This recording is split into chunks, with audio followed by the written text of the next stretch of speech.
stuck on Tintar Isle. The rowboat had departed of its own rowboat accord. He lost his miniature phone. He brought no food and only the one tin of soda. He sat on Tintar Isle's rocky beach, thinking of how nice it had been to sip tea at the hotel's slat table.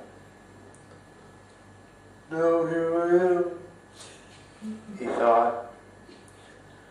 He watched across the bay the twinkling lights of town and the final fade of the sun. When it gets dark, I'm going to be scared, he thought. To bring this thought home, he heard a noise and turned to see a woman with the face of a fish standing close behind.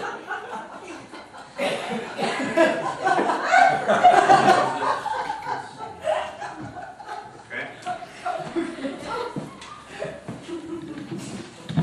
Playing with these mics. Is this on? Movie he wasn't allowed to see as a child made all the more sense to Pig Mattis as an adult.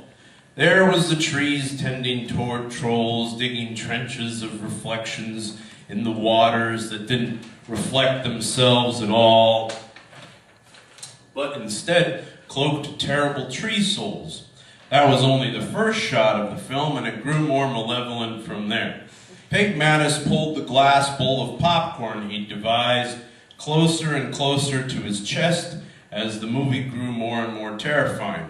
He didn't like the way those knives kept surprising him. He eventually broke the glass bowl and cut his thumb. Then popcorn and broken glass and blood blooming in the lap of his terry cloth robe. But he couldn't take his eyes off the movie screen he'd brought home for the occasion, and he was hourly hypnotized by the clatter and whir of the old-fashioned projector. Another knife in the movie and various other sharp things being used as weapons then, scene by scene, a new sharp thing. Pig Mattis could feel all the cold metal on his own skin. He could feel his own eyes sinking back into his skull. Pig Mattis could feel his brain going funny, sort of felt it like one riding a bicycle, losing all its screws and wheels. Of all the movies, this one had been a great mistake to see.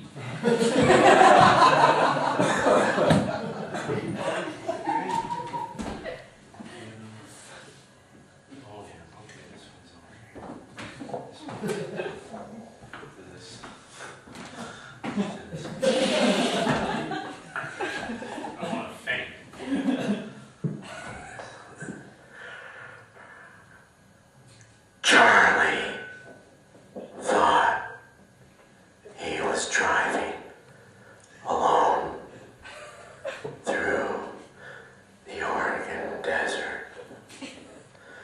But when he casually glanced in the rear-view mirror, in the middle of the suffocating desolation, he saw a smudged angel huddled in the back seat. Charlie thought he was alone in the bathroom taking a sad bath when he spied a smudged angel huddled between the toilet and the wall. Charlie thought he'd rented the rundown red hotel room for just himself.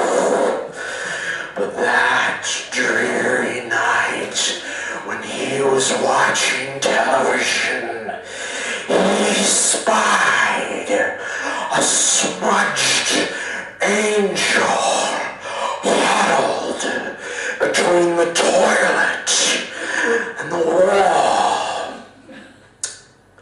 So, this was the third time.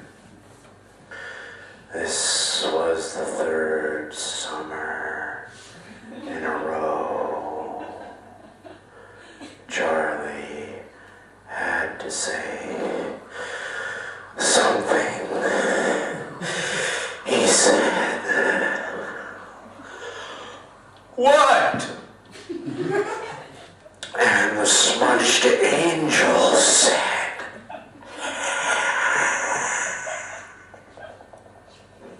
"See you next summer."